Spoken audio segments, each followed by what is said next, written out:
right there, nerds. We're going to try something a little new today. We're going to do a little nerdy dad talk, meaning some of the old nerds. We're going to have a little conversation. And today, it's me, Jimmy, and nerd Jason. Say hello, Jason.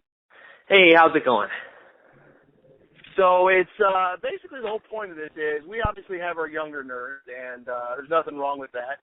But Jason and I have talked quite a bit, and we feel that they sort of missed a lot, seeing how we grew up in the 80s, for real children of the 80s, and we figured we could offer a little different insight. Yeah, sometimes they just don't have quite the appreciation that we do, having grown up with cartoons like Spider-Man and His Amazing Friends and Masters of the Universe and such. Exactly. G.I. Joe. I mean, no Joe ever died in the cartoon. It was perfect. Exactly. Jason and I actually have been friends for quite a while. We met in high school, sadly, a long time ago.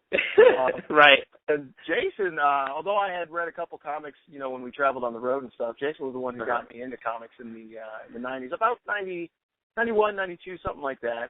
And I remember the big first crossover with the X-Men I got with the Phalanx, which was awesome storyline. I loved it. Yeah. Yes. Which kind of leads us into what we wanted to talk about today was X-Men Days of Future Past, which we're both familiar with, although I know it's not a 90s story, so nerds don't freak out. That's not why I said that. But we have seen a lot of crossovers come and go. Phalanx, my personal favorite, Age of Apocalypse. The low point, in my opinion, Onslaught. I know there's more. There was a while I was out of there, but I got to go back and do like Second Coming, Messiah, House of M. Just a whole bunch of crossovers. Mm-hmm. What would you say your favorite one would be? Oh, gosh. I mean, Age of Apocalypse was really cool because you got that alternate universe, and really there hadn't been much like that in the Marvel universe, where you took these characters and just kind of could do whatever you wanted with them. So that one was really cool. And then, of course, when I started collecting comics on my own, when I had my own money and could buy them whenever I felt like it, was when Jim Lee started drawing for X-Men, particularly when they launched the new X-Men series, not Uncanny X-Men, but just the title X-Men, which was, around the 90s. So I followed that for quite some time. That had one of the best panels ever when Magneto, it was number 25, when Magneto just rips Wolverine adamantium out. Oh, yeah, with the real cheesy hologram cover. You gotta love that. That's definitely the 90s. We have a variant. We have another variant. I think the launch of X-Men had, 4 or 5 covers? And if you put them together, it was one poster? Yes. Yeah, they did. In fact, I just took one of them, the Magneto one, and had Chris Claremont sign it at the Comic-Con. So that was kind of cool. That is very cool. Yeah. Yeah. And it's funny because that's another reason why we wanted to do this is younger nerds see the 90s as this awful downfall of comics. It's like, heck no, man. You had foil covers, variants. You had some weird crossovers. In my opinion, you had the total downfall of Spider-Man. I'll agree with that with maximum clonage. But it was a great time to collect comics, I think. Well, my thinking is if 90s fashion can come back, and apparently it is, which I have no idea why, but then, there should be some more appreciation for these foil covers in the rack. I think so. Now, the sad thing is they're worth nothing, but they're pretty. They're very pretty. Right. Yeah. But getting back to the movie, you wrote a great analysis on the film, and I hadn't seen it quite yet when we went and published it, but now I have seen it. And I like your analysis, but I have to say, I thoroughly enjoyed the movie. Yeah, I mean, I think my analysis when I wrote it was coming on by another website that claims that it was almost as good as Avengers. And so that I was kind of coming from that viewpoint of, no, it's not even close. I did enjoy the movie. There were parts of it that I really didn't like. Anytime I go and see a movie and there's something that I'm just like, I would have totally done this completely differently, I just get that into my head, and sometimes I get too carried away with that. I think as a whole I liked it, And I finished the article with that. I didn't love it. It wasn't my favorite X-Men movie, but I didn't hate it. It wasn't as bad as, like, Last Stand by any means. No, I think you gave it 3 out of 5 Nerd Skulls, which obviously is a favorable review. I was surprised, even after the hype, and you know what it's like. You got some kids, you don't get to go see it opening night. So I'd already heard the hype, heard a lot of great things about it, and even going in, I was surprised at how much I liked it because I really want to hate Bryan Singer. I think he destroyed the X franchise when he left X3 to do Superman Returns. In fact, he destroyed 2 franchises in one fell swoop, which is amazing to me. So I really don't want to like him, yet I really think he pulled this together in a really good way. I think it's up there with, in my opinion, X2, which I think is the best one. I think it's up there. I really like it. I think it's definitely... everybody was complaining after First Class, all these continuity errors that existed, and there's one that still exists that bugs me, but for the most part, I think Days of Future Past did sort of the Terminator, Back to the Future. We can wipe the slate clean, start fresh, and not have to worry about these errors. The one being one of your favorite characters, Havoc. I don't know how he could be, Scott Summers' brother at this point in Vietnam. Yeah, I mean, that's sort of the most promising aspect of this film, I guess, is that they can just kind of start over and sort of fix everything from here on out, which is pretty cool. And I hope that they do some of that. And like I said, I liked aspects of it. I thought Magneto, I loved the young Magneto. And Magneto through all the X-Men films has probably been the best part of all of them. Ian McKellen is amazing portraying, Magneto through the other films, and then Fassbender is just equally awesome. I mean, he's that Darth Vader type of villain where he comes into the room and it's like, oh no, what is this guy going to do? He's that awesome. Yeah, I see him leading the Acolytes up to the asteroid and, Colossus following and all that stuff, just being that guy with Fassbender.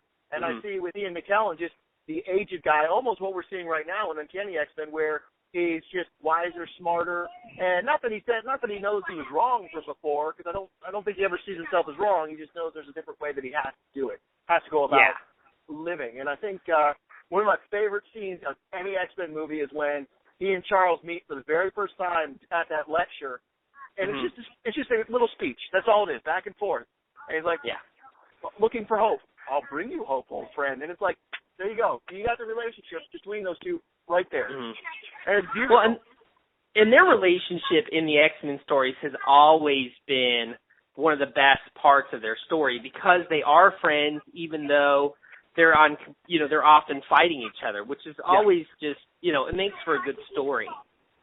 And that's why I love Age of Apocalypse, because you have, I can't remember his son's name, Legion, going back and he accidentally kills the wrong guy, his own dad, so obviously he doesn't exist anymore. And at that moment, you have Eric carrying on Charles' legacy. And obviously he didn't do as well because it led up to Apocalypse, taking over just about everything.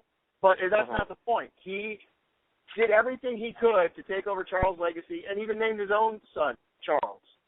Yeah. Yeah, I like that aspect too. And you see that in the Days of Future Past comic too, where in the future, part of the storyline, Xavier's dead and Magneto is in the wheelchair. Like you see this shot, a cell of the wheelchair, and automatically your brain goes to Xavier, and then he turns around and no, it's Magneto in a wheelchair, and you're like, oh, that's kind of crazy. Yeah, that's where I think Claremont was just genius with the writing back then. I mean, obviously he was so we have Stan Lee who helped invent the X-Men, all that, but it really was giant-sized issue when you have Claremont coming on board and creating this team. And that's one of the things I really enjoyed about Days of Future Past. You have all these characters that, for the most part, wouldn't be in the same continuity. And I'm talking about, like, Blink. Blink, of course, wouldn't be there. You have Proudstar. You have Bishop, Storm. I mean, all these characters on the same team, Colossus fighting at the same time. And you usually don't see that. And you certainly wouldn't expect it in a movie. Yeah, and part of what Claremont also brought to the comic was some interesting and well-developed female characters, too. And one of the other strengths, and I didn't really write about this in the article, but want to make sure I express it, is I liked Mystique in the film and her sort of development as a character and the struggle that she's dealing with. I thought she, in the other X-Men films, she was, a little more than just a femme fatale kind of character, a dangerous woman who can seduce you and then break your neck. And in this one they start to develop her character more. I don't know if I like the relationship with the brother-sister relationship with Charles, but whatever, you got to have something to kind of have conflict. And I thought that was pretty cool. But then that's sort of also my complaint, is you have these awesome characters like Blink and Storm, who has never been done right in any of the films, in my opinion. And they're these strong female characters, and they become just these sort of stock characters.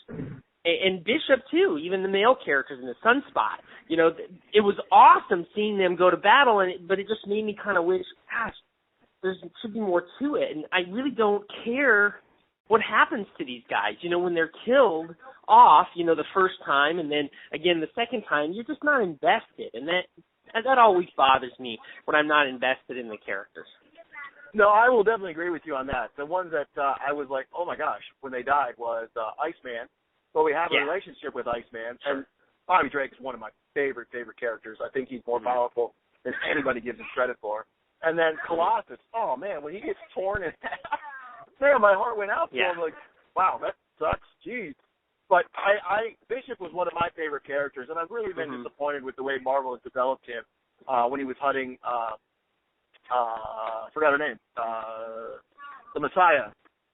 Oh, yeah, I can't think of it either now. See, this is us being old. I know the one the one that Cable was predicting. But as he was chasing her, I really didn't like that with Bishop, because to me, and this is where current nerds, younger nerds, don't understand. Bishop was introduced as just a kick-ass character coming back from the future to basically hunt down Xavier's killer.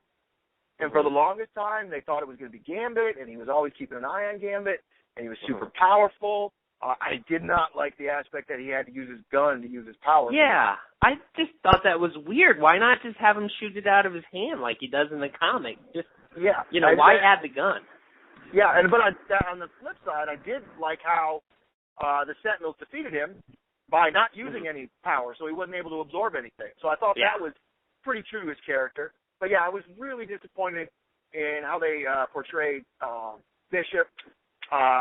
Kitty Pryde was kind of disappointing. She was obviously a central character, but she just sat at the table holding Wolverine's hand. Yeah, she was awful. She's such a great character. I love that she is so outspoken in the more modern comics. Back when, and I'll read some of the older ones even from before when I was collecting them. The Days of Future Past, really, that was when Kitty Pryde was starting to be a featured character. It was the new character. It was kind of the it girl, which is why they sent her in the past.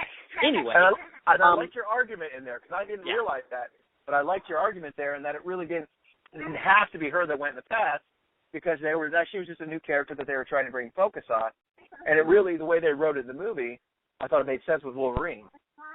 Right. And so seeing her develop over the years and how she's portrayed now, where she's much of a stronger female character, very outspoken, and not afraid to stand up to people. And in the movie, she was just blah.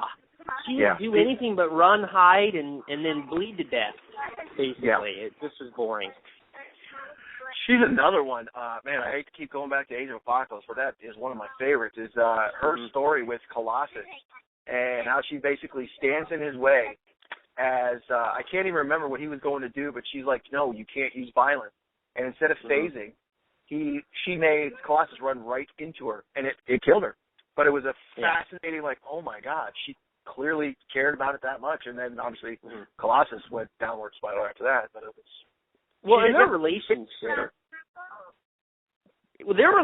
has always been interesting, too, in the comics, where they, in Days of Future Past, in the future, they're together. And so Claremont kind of, takes that relationship and works it along. And it's always been kind of an interesting relationship. to have in the X-Men. Yeah. And they didn't do that in the movie. It was her and Iceman, which, and by the way, I can't think of who played her, but she didn't have much to work with, so I shouldn't be that critical. It's not like she had a great script to work with, but she just looked like I can't think of the actress's name. Ellen Page. But, yeah, Ellen Page. She just looked like she was bored out of her mind. Like she just had no desire to play this character whatsoever. She's like, yeah, I'm here to collect my paycheck, but that's about it. Which is weird because it really was a situation where I was shocked at all the actors and actresses that came back to do their parts in the movie. Mm-hmm. And I mean, my favorite was Kelsey Grammer coming and doing just that real quick bit walking by Wolverine. Yeah. But I'm really impressed with all the people that came back. But you're right, it was like, I mean, it wasn't that she was a greatly established character anyway from I think it was X3 when she came on. But it's like, yeah, I agree with you. Did you notice, too, in the credits that Anna Paquin got, like, one of the top billings? I was like, you were in the movie for, like, 2 seconds. You don't even say a line. From what I understand, and I can't wait for the Blu-ray, her scenes were almost completely cut out. And it was so she was in it more, and they just cut her scenes? Yes, I believe Storm had a bigger role, too, and she got cut down pretty good. Well, maybe I'll really like the Blu-ray then, because... I could really care less about Rogue. I have hated Rogue from the start. I have not liked the way they did. Well, basically what they did with Rogue was they made her Shadowcat in the first movie. You know, this sort of very young, kind of fragile mutant that needs a mentor. I take it a step further, and they made her Jubilee, who I and Jubilee was our Kitty Pryde was Jubilee before Jubilee was. You know. Yeah. But Kitty Pryde had so much promise and power. Firecrackers, fireworks, are you kidding me? Yeah, still kind of passive, though. I mean, Shadowcat can just, like, phase through things. Now, they've done some cool things with it. Like, at one point, she puts her arm through someone's head and basically says, look, all I have to do is think, and your brain is mush.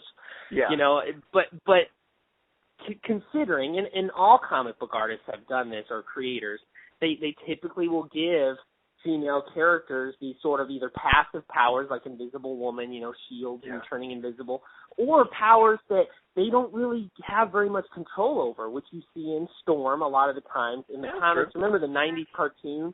I swear, like, all the time she would use her powers and then she'd, like, faint, because she overexerted herself. And watching it now, I'm like, wow, that's really pretty misogynistic, Yeah, like every episode with Shadow King. It's like, forget it, there goes Storm. Yeah. It was just too much for her. And then, of course, Rogue obviously has a power that's really difficult to control because she can't touch anybody or she absorbs their powers, But I suppose on the flip side, you could say, well, Cyclops has a power he can't control either. But still, and it's just more obvious when it's a woman. Yeah, he's pretty whiny, too, so that might be... Yeah, that's true. That's a good point. That's a good point. But that's what cracks up with Jubilee. She's so weak that they a couple years ago, had to make her a vampire to make her interesting. Yeah. All right, well... I guess so. Whatever. Can we just kill her, please? Yeah, exactly. I still need Storm with a mohawk, man. That's always been my favorite Storm. Well, that's kind of funny when you say that. We have... the female Academy Award winners in this movie with Halle Berry and Jennifer Lawrence. And and Anna Paquin. Anna Paquin won. Oh, yeah, she did. And no comment on the acting for Rogue and Storm, but yeah, at least Jennifer Lawrence is great. Yes.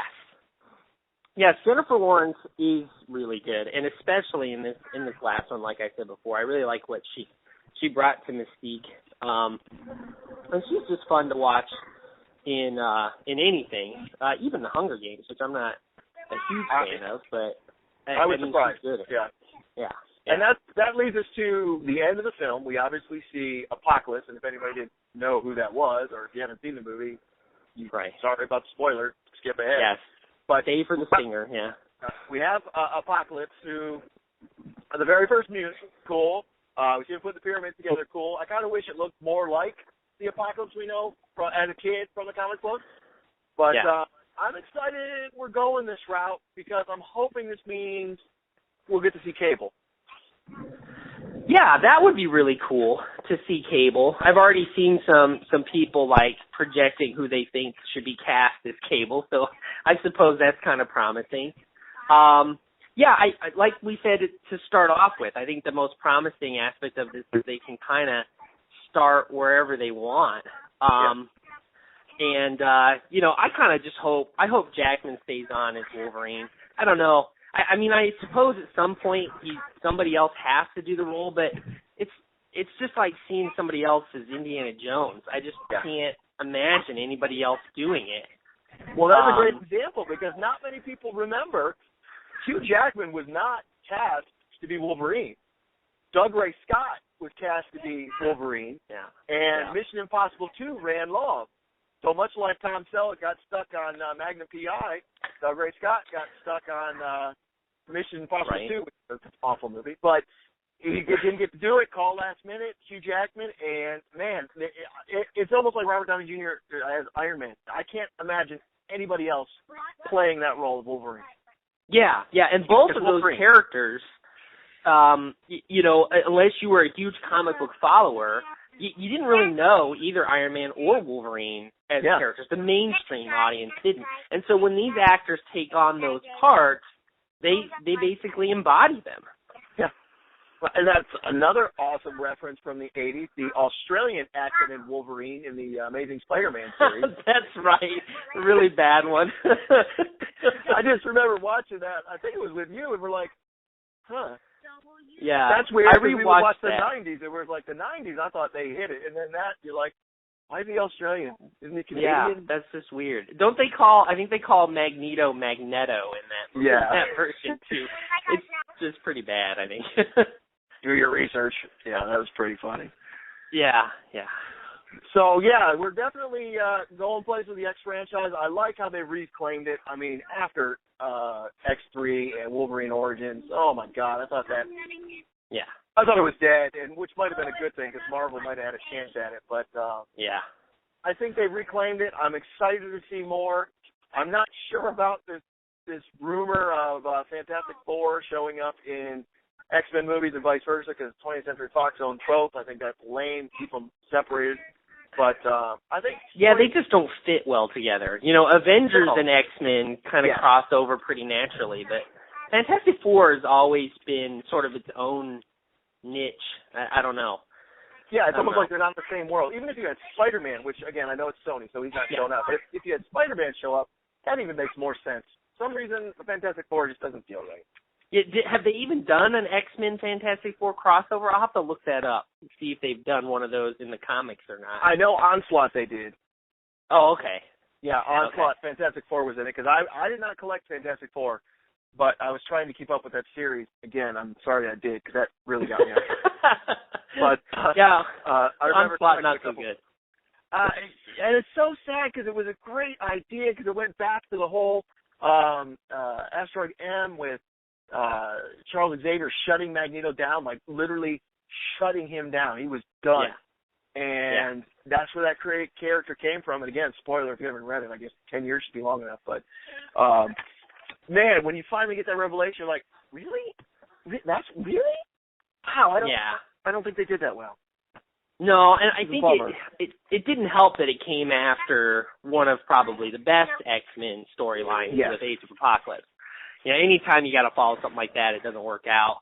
And remember, this was back in the day when they didn't have a major event every year like Marvel does now, where like everything is some huge, you know, twice the start of when it started happening, that they felt they had to do this huge, enormous cross-the-universe thing, which I'm not a fan of. You know what? I think you're on to something, because I remember there was Executioner's Song, and then there was Phalanx, and then there was Age of Apocalypse, but all those pretty much stayed within the X universe. Yeah, they did, yeah. You had some tie-ins in Age of Apocalypse. I remember there. I know some other characters, but for the most part, those were X. But then when you went to Onslaught, it really was universe-wide. It's the whole Marvel universe. You're right. Yeah, you didn't have that much before except for Secret Wars, which was huge, and then Secret Wars 2, which was just the sequel. And then you had the Thanos one. What was it? Infinity Gauntlet. And I think that had a sequel, too. But those were like once every like 3 or 4 years. And now it's just, well, heck, now Marvel's doing, 2 at the same time kind of a thing. Yeah. And of these major crossover events. Well, and I really can't stand the current trend of, like, DC, when they did the New 52. I thought that was brilliant because I wasn't much of a DC guy, but now I was able to get back into the characters and really learn from the beginning. But then Marvel did it, and then Marvel did it again, like Marvel Now, and it's like, wait a minute, you just rebooted these. What are you doing? Yeah, I'm not sure why they're doing it that way. I know they're killing it as far as sales lately, but I think that's more due to that DC has just kind of, it was edgy for them to reboot everything, and then they just kind of fell back into telling stock stories that you just are sort of like, whatever. I'm really not that engaged. With exception of the Batman titles, I think. Yeah, and that's another thing that just reminded me, because I think in the 90s, didn't they reboot? And it was kind of controversial because they were at their highest peak, the Marvel, in the Heroes Reborn. Am I making this up? Okay. Yeah, no, that was Jim Lee and all those guys. You had all those artists, just like the Image guys, yes. Just like the New 52, all the Image guys came in. Remember Captain America didn't have an A? He had like an eagle on his head, and everybody was like all upset about it. Was that Rob Liefeld? Was that who did it? Yeah, it might have been. It might have been. Huge. Yeah. I do remember that. Yeah, that did not do well, the reboots. This is why the 90s has a bad reputation for comics, is because of these kinds of things. And not to mention just the sort of super muscular, artwork that was kind of going around. But hey, I guess it's making a comeback because Jim Lee and Rob Liefeld are kind of doing their thing again. When's McFarlane coming back? That's what I want to wonder. Well, it's funny. We keep getting Spawn to review, and every once in a while I'm like, well, maybe I should check in on Spawn. And I'm like, you know what? No, I don't really want to. It was a great comic. It started awesome, and it's like, I think I'm done.